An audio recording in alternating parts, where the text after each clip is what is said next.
فرمایا کہ آسمانوں اور زمینوں کو کس نے بنایا، اور آسمان سے پانی کس نے برسایا، اور پھر اس پانی کے ذریعے سے پودے کس نے اگائے؟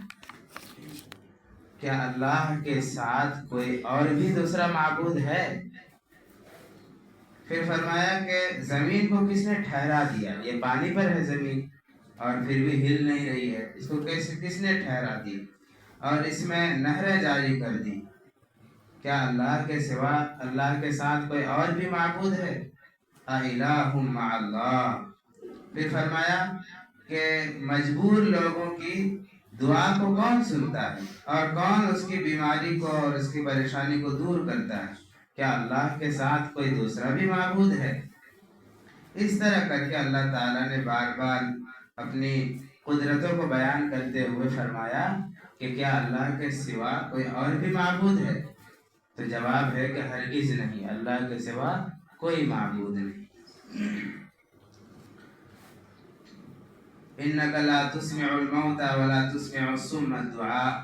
یہاں سے نبی صلی اللہ علیہ وسلم کو تسلی دے رہے ہیں کہ جیسے آپ مردے کو نہیں سنا سکتے، اسی طرح جو بہرے ہو گئے ہیں، جو سننا ہی نہیں چاہتے عمل کی نیت سے، تو آپ ان کو نہیں سنا سکتے تھے۔ اصل میں نبی صلی اللہ علیہ وسلم پریشان ہو جاتے تھے اور تکلیف پہنچتی تھی جب کافروں کو سمجھایا جاتا اور وہ سمجھنے کو تیار نہیں ہوتے۔ تو یہاں مردے سے تعبیر دی ہے کہ آپ مردے کو نہیں سنا سکتے۔ اس کا مطلب یہ نہیں کہ مردے سنتے نہیں ہیں، مردے تو سنتے ہیں لیکن سننے کے بعد کوئی حرکت، کوئی عمل نہیں ہوتا۔ اسی طرح کافروں کو آپ دعوت دیتے ہیں تو وہ ان کے کان تو صحیح ہے، سن تو رہے ہیں لیکن اس پر عمل نہیں کرتے، تو یعنی کہ ان کا سننا عمل کرنے کی نیت سے نہیں ہوتا بلکہ انکار کرنے کی نیت سے ہوتا ہے۔ تو یہاں اللہ کے نبی صلی اللہ علیہ وسلم کو تسلی دی گئی۔ وَإِذَا وَقَعَ الْقَوْلُ عَلَيْهِمْ أَخْرَجْنَا لَهُمْ دَابَّةً مِّنَ الْأَرْضِ تُكَلِّمُهُمْ۔ یہاں ایک بڑی قیامت کی علامت کو بیان کیا گیا ہے۔ قرآن سے ثابت ہے کہ قیامت کے قریب ایک جانور نکلے گا زمین سے اور پھر وہ لوگوں سے بات چیت بھی کرے گا۔ یہ قرآن میں، تو یہ قرآن کی آیت سے ثابت ہے کہ قیامت کی علامت ہے کہ دابۃ الارض یعنی زمین کا جانور نکلے گا، پھر وہ لوگوں سے بھی بات کرے گا، اور یہ اللہ تعالیٰ کی نشانی میں سے۔ سورہ نمل مکمل ہوا، اب سورہ قصص یعنی قصے، چونکہ یہاں موسیٰ علیہ السلام کا پورا تفصیلی واقعہ اس میں لکھا ہے اور اس کے علاوہ بھی دوسرے نبیوں کا قصہ ہے، تو اس لیے اس سورت کا نام قصص رکھا گیا۔ اصل ہوا یہ تھا کہ فرعون کو کسی نجومی نے بتلایا کہ بنی اسرائیل میں ایک بچہ پیدا ہوگا جو آپ کی سلطنت کو برباد کر دے گا۔ فرعون نے حکم دیا کہ بنی اسرائیل، دراصل فرعونی تھے، کچھ قبطی جس کو کہا جاتا ہے، وہ ایک نسل تھی، اور ایک بنی اسرائیل تھی۔ بنی اسرائیل کو وہ لوگ غلام بنا کے رکھے ہوئے تھے اور یہ لوگ حاکمانہ تصرف کرتے تھے ان پر۔ تو جب نجومی نے بتلایا تو فرعون نے حکم دیا کہ لڑکوں کو مار دیا جائے، لڑکیوں کو چھوڑ دیا جائے، کیونکہ حکومت کو جو برباد کرنے والا ہوگا وہ کوئی لڑکا ہی ہوگا۔ تو کئی سال تک لڑکوں کو مارتا گیا، یعنی جو بچہ پیدا ہوتا اس کو فوراً قتل کر دیتے، ایسا ظلم کیا۔ پھر آگے چل کے ہوا کیا کہ انہوں نے کسی مشورے دینے والوں نے مشورہ دیا کہ اگر ان کو مارتے ہی جائیں گے تو ایک زمانہ آئے گا کہ ہمارا غلام باقی نہیں رہے گا، ہمارا کام کرنے والا باقی نہیں رہے گا۔ تو فرعون نے فیصلہ کیا کہ 1 سال جو بچے پیدا ہوں گے اس کو قتل کیا جائے گا اور 1 سال جو بچے پیدا ہوں گے اس کو چھوڑ دیا جائے گا۔ تو خدا کی شان، ہارون علیہ السلام پیدا ہوئے اس سال جس سال قتل نہیں ہونا تھا، اور موسیٰ علیہ السلام پیدا ہوئے اس سال جس سال قتل ہونا تھا۔ اللہ تعالیٰ نے اس سال پیدا فرمایا لیکن پھر بھی ان کی حفاظت فرمائی۔ جب پیدا ہوئے موسیٰ علیہ السلام تو حضرت موسیٰ علیہ السلام کی ماں کو یہ اللہ تعالیٰ نے دل میں ڈالا کہ تم گھبراؤ نہیں، یہ بچے کو کچھ بھی نہیں ہوگا، اگر تمہیں ڈر لگے تو اس بچے کو ایک صندوق میں بند کر کے تم سمندر میں ڈال دینا، اور بالکل بھی غم کرنے کی اور ڈرنے کی ضرورت نہیں ہے، میں وعدہ کرتا ہوں کہ موسیٰ کو تمہارے پاس لوٹا کر رہوں گا۔ اِنَّا لَرَادُّوهُ إِلَيْكَ وَجَاعِلُوهُ مِنَ الْمُرْسَلِينَ، اور میں اسے رسول بھی بناؤں گا، یہ پہلے ہی بتلا دیا تھا۔ چنانچہ ایسا ہی کیا، تو بہتے بہتے وہ صندوق فرعون کے محل کے قریب، فرعون نے دیکھا تو حکم دیا کہ لے آؤ اس صندوق کو، کیا ہے اس میں؟ دیکھا گیا کہ ایک بچہ ہے، اور نبی جو ہوتا ہے وہ انتہائی خوبصورت ہوتا ہے۔ تو دیکھ کر کے ان کی بیوی، فرعون کی بیوی کہنے لگی، قالت امرأۃ فرعون، فرعون کی بیوی نے کہا، قرۃ عین لی ولک، یہ ہمارے اور آپ کے لیے آنکھوں کی ٹھنڈک ثابت ہوگا۔ ان کی اولاد نہیں تھی فرعون کی، انہوں نے کہا کہ یہ لڑکا ہے، اس کو ہم پالیں گے، لا تقتلوہ، اسے قتل مت کرو، ہو سکتا ہے کہ یہ ہم کو فائدہ پہنچائے، اور نتخذہ ولدا، یا ہم اس کو بیٹا بنا لیں۔ چنانچہ فرعون نے اسے چھوڑ دیا۔ لیکن جب دودھ پلانے کی باری آئی تو موسیٰ علیہ السلام کسی بھی عورت کا دودھ نہیں پی رہے۔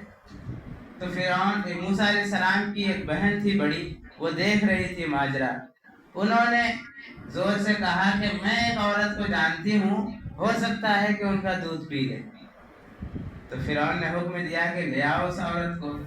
تو فرعون، موسیٰ علیہ السلام کی بہن اپنی ماں کو بلا کر کے، تو جیسے ہی وہ گود میں لی تو فوراً موسیٰ علیہ السلام دودھ پینا شروع کر دی۔ تو ان کی ماں نے کہا کہ ہم کیسے دودھ پلانے کے لیے آیا جایا کریں گے، یا تو آپ ہمارے لیے کوئی متعین کر دیجئے آنے جانے کا، یا پھر اس بچے کو ہمارے گھر لے جانے دیجئے۔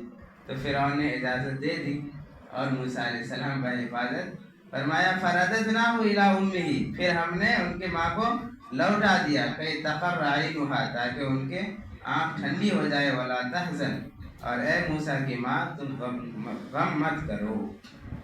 تو اس طرح پھر موسیٰ علیہ السلام بچ گئے، اور جب دودھ پینے کا زمانہ پورا ہوا تو پھر واپس فرعون کے پاس موسیٰ علیہ السلام آئے، اور وہیں جوان ہوئے۔ جوان ہونے کے بعد ایک واقعہ لکھا ہے، وَدَخَلَ الْمَدِينَةَ عَلَى حِينٍ غَفْلَةٍ مِّنْ أَهْلِهَا، ایک قبطی جو فرعونی تھا، فرعونی نسل سے، وہ اس کا جھگڑا ہو گیا بنی اسرائیل سے۔ تو بنی اسرائیل نے موسیٰ علیہ السلام کو آواز دیا کہ مجھے بچاؤ، یہ مجھے مار ڈالے گا۔ تو موسیٰ علیہ السلام نے ان کی مدد کے خاطر انہیں قبطی کو ایک مکہ مارا، جس کی وجہ سے وہ مر گیا۔ تو موسیٰ علیہ السلام تو ڈر گئے، گھبرا گئے۔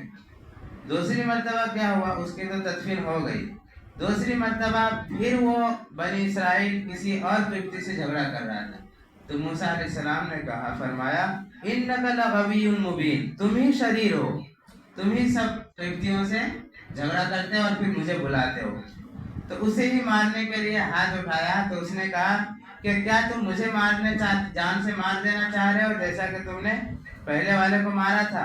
تو موسیٰ علیہ السلام رک گئے۔ یہ واقعہ مکمل ہوا۔ ایک تیسرا واقعہ موسیٰ علیہ السلام کا، کہ موسیٰ علیہ السلام وہیں تھے کہ ایک آدمی دوڑتا ہوا آیا، وَجَاءَ رَجُلٌ مِّنْ أَقْصَى الْمَدِينَةِ يَسْعَىٰ، دوڑتا ہوا آیا اور کہنے لگا کہ کچھ سرداروں کو میں نے سنا ہے کہ وہ آپ کے قتل کا منصوبہ بنا رہے ہیں، میں آپ کا خیر خواہ ہوں، آپ یہاں سے فوراً نکل جائیے۔ فَخَرَجَ مِنْهَا خَائِفًا، چنانچہ موسیٰ علیہ السلام وہاں سے ڈرتے ہوئے بھاگ گئے۔ بھاگتے بھاگتے مدین پہنچ گئے۔ مدین جو شعیب علیہ السلام کا ملک تھا، ان کی بستی تھی۔ وہاں جب دیکھا تو بہت سارے لوگ اپنے جانوروں کو پانی پلا رہے ہیں، اور دو لڑکیاں چند بکریاں لے کے الگ کھڑی ہیں، انتظار کر رہی ہے کہ سب لوگ پانی پلا کر چلے جائیں تو میں پانی پلاؤں۔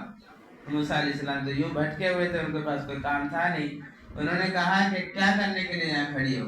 تو انہوں نے بتلایا کہ ہم جب سب پانی پلا کے چلے جائیں گے تو ہم لوگ پانی پلائیں گے۔ تو موسیٰ علیہ السلام نے ان کی مدد فرمائی اور کہا کہ مجھے دو اور میں پانی پلا لاؤں۔ انہوں نے بکریوں کو پانی پلایا اور انہیں حوالے کر دیا، وہ دونوں چلی گئی۔ جانے کے بعد اپنے والد شعیب علیہ السلام سے، شعیب علیہ السلام کی بیٹیاں تھیں، شعیب علیہ السلام سے ان کا ذکر کیا کہ ایک جوان ہے جو بہت امانت دار ہے، بہت نیک ہے،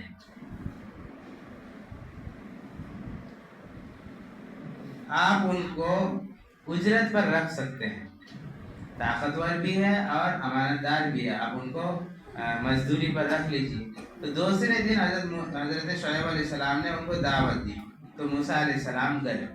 موسیٰ علیہ السلام آگے آگے تھے، ان کی بیٹیاں پیچھے پیچھے تھی۔ پردے کا یہ خیال تھا تاکہ پیچھے سے صرف راستہ بتاتے تھے کہ یہاں سے دائیں اور وہاں سے بائیں جانا ہے۔ جب وہاں پہنچے تو موسیٰ علیہ السلام شعیب علیہ السلام بھاگ گئے کہ یہ نبی بننے والے ہیں، اور چونکہ شعیب علیہ السلام خود نبی تھے، تو ان سے کہا کہ تم میری بیٹی سے نکاح کر لو، اور اس کا مہر یہ ہوگا کہ 8 سال تک تم ہماری بکریاں چراؤ گے، 8 سال تک۔ تو موسیٰ علیہ السلام تیار ہو گئے۔ یہاں ایک مسئلہ واضح ہونا چاہیے کہ لڑکے والے اگر پیغام لے کے جاتے ہیں تو عیب نہیں سمجھا جاتا، لیکن لڑکی والے اگر پیغام دے دے تو اس کو عیب سمجھا جاتا ہے، حالانکہ یہ بہت غلط بات ہے۔ نبی حضرت شعیب علیہ السلام اپنی بیٹی کی طرف سے پیغام دے رہے ہیں، اور یہ درست ہے، دیا جائے، دینا چاہیے۔ اگر کوئی متقی اور پرہیزگار ہے، دیندار ہے، تو اس کو پیغام دے سکتے ہیں، کوئی ایسی بات نہیں ہے۔ تو موسیٰ علیہ السلام تیار ہو گئے۔ شعیب علیہ السلام نے فرمایا کہ 8 سال تک بکری چراؤ، اور یا پھر 10 سال پورا کرو گے تو تمہارا احسان ہوگا۔ تو موسیٰ علیہ السلام نے رضامندی ظاہر کر لی اور فرمایا کہ میں 10 سال یا 8 سال جتنا بھی چراؤں میرے اختیار میں ہوگا۔ تو شعیب علیہ السلام مان گئے۔ چنانچہ انہوں نے اپنی پوری مدت 8 سال یا 10 سال تک بکری چرانے کے بعد وہ اپنی بیوی کو لے کر کے واپس مصر آ رہے تھے۔ واپسی میں طور پہاڑ کے ایک جانب کو ان کی اہلیہ کو درد ذہ ہوا، یعنی بچے کی ولادت کا وقت قریب آیا، تو انہوں نے آگ جلانا چاہا، بہت کوشش کی لیکن آگ نہیں جلا۔ دور سے نظر آیا کہ آگ جل رہی ہے، وہ قریب گئے تو دیکھا کہ ایک درخت چمک رہا ہے، اور اس میں کوئی آگ نہیں ہے کہ اس کو جلا رہی ہو، بلکہ آگ جیسی چیز ہے جو چمکا رہی ہے۔ چنانچہ وہاں سے آواز آئی کہ اے موسیٰ، تم ایک مقدس وادی میں ہو، اپنا چپل اور جوتا اتار لو، میں تمہارا رب ہوں۔ اور پھر اللہ تعالیٰ نے انہیں معجزے بھی عطا کیا اور نبوت بھی عطا کی، تو یہاں جا کے حضرت موسیٰ علیہ السلام نبی بنے۔ اور عام طور پر جو نبی بنتے ہیں وہ 40 سال کی عمر میں بنتے ہیں۔ حضرت نبی صلی اللہ علیہ وسلم کو بھی 40 سال میں نبوت ملی۔ پھر انہیں حکم دیا گیا کہ فرعون کو جاؤ اور سمجھاؤ، تو انہوں نے گزارش کی کہ یوں میں بدنام ہوں، ایک آدمی قتل ہو گیا تھا میرے ہاتھوں، تو ہمیں ہارون علیہ السلام کو بھی ساتھ کر دیجیے۔ چنانچہ ہارون علیہ السلام کو بھی نبوت مل گئی۔ آگے وما كنت بجانب الغربی اذ قضینا الی موسیٰ الامر، یہاں فرماتے ہیں کہ اے محمد صلی اللہ علیہ وسلم، جب موسیٰ علیہ السلام کو نبوت ملی اور وہ بچے تھے، بڑے ہوئے، اور کیسے کیسے واقعات ان کے ساتھ پیش آیا، آپ تو اس وقت نہیں تھے، لیکن آپ کو یہ سب کیسے معلوم ہوا؟ تو لا محالہ آپ کو اللہ نے بتلایا ہے، جب اللہ نے بتلایا ہے تو آپ نبی ہیں۔ تو یہ واقعہ صحیح صحیح بتانا نبی صلی اللہ علیہ وسلم کے نبوت کی دلیل ہے۔ اولئک یؤتون اجرهم مرتین بما صبروا، یہاں بتایا گیا ہے کہ جو اہل کتاب ہے، یعنی عیسائی ہو یا یہودی ہو، اگر وہ ایمان قبول کر لیں تو ان کو 2 اجر ملے گا، کیونکہ پہلے سے وہ دین حق پر تھے، اور پھر جب نبی صلی اللہ علیہ وسلم آئے تو وہ چونکہ منسوخ ہو گیا، تو اس دین کو قبول کرنا ان کے لیے ضروری تھا، تو اس نے وہ بھی کیا، تو ان کے اعمال پر 2 اجر ملے گا۔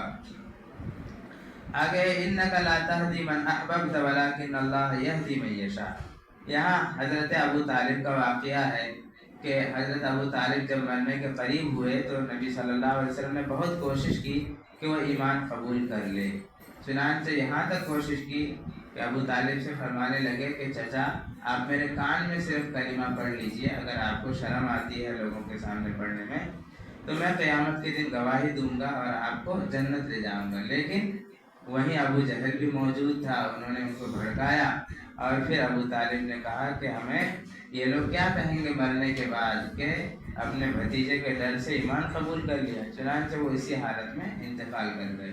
تو اللہ تعالیٰ نے فرمایا انک لا تہدی من احببت، آپ جسے چاہیں ہدایت نہیں دے سکتے، ولکن اللہ یہدی من یشاء، لیکن اللہ تعالیٰ جسے چاہے ہدایت دے سکتے ہیں۔ اس کا مطلب یہ ہے کہ تمام اختیارات نبی صلی اللہ علیہ وسلم کو نہیں ہے، ہر قسم کا اختیار تو اللہ تعالیٰ کو ہے، اللہ تعالیٰ جسے چاہے جو دے۔ وَإِنَّ قَارُونَ كَانَ مِن قَوْمِ مُوسَىٰ فَبَغَىٰ عَلَيْهِمْ، قارون ایک موسیٰ علیہ السلام کے زمانے کا بہت مالدار آدمی تھا، جو فرعون کی طرف سے بنی اسرائیل کا نگراں تھا۔ تو جب موسیٰ علیہ السلام بنی اسرائیل کو لے کر کے اب سمندر پار کیا تو یہ بھی ساتھ میں تھا اور یہ بھی بچ گیا، لیکن ان کو غرور تھا اپنی مال و دولت پر۔ آگے بتایا گیا ہے وَآتَيْنَاهُ مِنَ الْكُنُوزِ مَا إِنَّ مَفَاتِحَهُ، یعنی کہ ان کے خزانے اتنے تھے کہ ان کی چابیاں اٹھانے کے لیے ایک طاقتور اونٹ کی ضرورت پڑتی تھی، اتنے ساری چابیاں تھیں، تو کتنا خزانہ ہوگا ان کے پاس۔ تو آخر وہ چونکہ تکبر کرنے لگا اور اپنے مال و دولت پر فخر کرنے لگا تو اللہ تعالیٰ نے اسے زمین میں دھسا دیا۔ چونکہ یہ پھر موسیٰ علیہ السلام پر انہوں نے تہمت بھی لگائی تھی، تو موسیٰ علیہ السلام نے بد دعا کی تو انہیں ان کے ساز و سامان سمیت زمین میں اللہ تعالیٰ نے دھسا دیا۔ تو کسی کو بھی اپنے دولت پر فخر نہیں کرنا چاہیے، تکبر نہیں کرنا چاہیے، سوچنا چاہیے اللہ تعالیٰ نے ہمیں دیا اور ان کا شکر ادا کرنا چاہیے تاکہ اللہ تعالیٰ اور اضافہ فرما کر کے دے۔ ان اللہ فرض علیک القرآن لرادک الی معاد، یہاں بتایا گیا ہے کہ نبی صلی اللہ علیہ وسلم جب مکہ سے ہجرت کر کے مدینہ جا رہے تھے تو مکہ میں جحفہ میں اپنے وطن کی یاد آئی، تو اللہ تعالیٰ نے فرمایا کہ قرآن ہم نے تم پر نازل فرمایا ہے اور ضرور بھی ضرور تمہیں واپس مکہ پہنچاؤں گا۔ چنانچہ نبی صلی اللہ علیہ وسلم سن 8 ہجری میں فاتح مکہ بن کر کے واپس آئے اور مکہ فتح ہوا، اللہ تعالیٰ نے اپنا وعدہ پورا فرمایا۔ سورہ قصص مکمل ہوا۔ سورہ عنکبوت کے معنی آتے ہیں مکڑی کا جالا، چونکہ اس میں مکڑیوں کے جالے کے بارے میں تذکرہ آیا ہے اس لیے اس کا نام عنکبوت رکھا گیا۔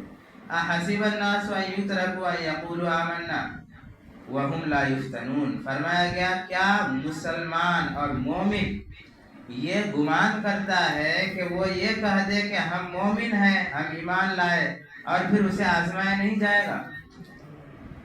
یہ اصل میں اس وقت کا واقعہ ہے جب صحابہ پر بہت زیادہ ظلم ہو رہا تھا، تو صحابہ نبی صلی اللہ علیہ وسلم سے دعا کرنے کے لیے کہے اور ذرا مایوس قسم کے ہونے لگے تو پھر قرآن کی آیت نازل ہوئی۔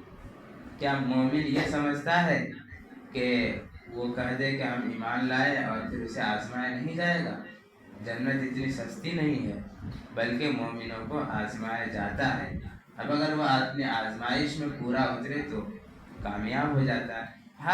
ہر انسان کو اس کے اعتبار سے الگ آزمائش آتی ہے، اس کی بہت لمبی تشریح بھی ہے کہ کس کس قسم کے لوگوں پر کیسے آزمائش آتی ہے۔ باقی آدمی اپنے حساب سے خود سمجھ سکتا ہے کہ فلاں چیز میں ہمارے لیے مشقت ہے، اب دین کو چنے کہ دنیا کو چنے، تو اس وقت دین کو چننا اس کے لیے آزمائش ہوگی۔ اگر وہ کامیاب ہوتا ہے تو اللہ انہیں جنت نصیب فرمائے۔ وَوَصَّيْنَا الْإِنسَانَ بِوَالِدَيْهِ حُسْنًا، اللہ تعالیٰ نے فرمایا کہ والدین کے ساتھ اچھا سلوک کرو۔ دراصل جب ایمان پھیل رہا تھا تو بہت سارے لوگ ایمان قبول کیے، ان کے والدین کافر تھے، تو اللہ تعالیٰ نے ایک بہترین اصول بتایا کہ اپنے والدین کی پھر نافرمانی نہیں کرنی ہے، اگر وہ کافر ہو تو بھی ان کے ساتھ اچھا سلوک کرنا ہے، اچھے سے بات کرنا ہے، ان کی عزت کرنی ہے۔ لیکن وَإِن جَاهَدَاكَ لِتُشْرِكَ بِي مَا لَيْسَ لَكَ بِهِ عِلْمٌ فَلَا تُطِعْهُمَا، اگر وہ شرک اور کفر کی طرف بلانے کی کوشش کرے اور کفر کی طرف لوٹانا چاہے تو پھر تم اس کی اطاعت مت کرو، یعنی ایسے کام میں اس کی اطاعت مت کرو جس میں اللہ تعالیٰ کی نافرمانی ہو، باقی ہر کام اس کا مانو، جتنا بھی دنیاوی کام وہ بتلائے ان کو مانو۔ وَقَالَ الَّذِينَ كَفَرُوا لِلَّذِينَ آمَنُوا اتَّبِعُوا سَبِيلَنَا یہاں یہ کہا گیا ہے کہ کچھ مشرکین تھے، انہوں نے جو مومنین تھے ان کو کہتے تھے کہ تم ایمان سے پھر جاؤ، اور اگر قیامت کے دن اللہ تعالیٰ اس کی وجہ سے پکڑ کرے گا تو میں تمہیں سائڈ کر دوں گا اور میں تمہارے بدلے میں سزا بھگت دوں گا، لیکن آج جو ہے ایمان سے تم پھر جاؤ۔ تو اللہ تعالیٰ نے فرمایا کہ قیامت کے دن کوئی کسی کا بوجھ نہیں اٹھائے گا، ہر شخص اپنا بوجھ اٹھائے گا، ہر شخص اپنے کیے کا پائے گا، جیسا جو عمل کرے گا وہ ویسا ہی پھل اس کو ملے گا۔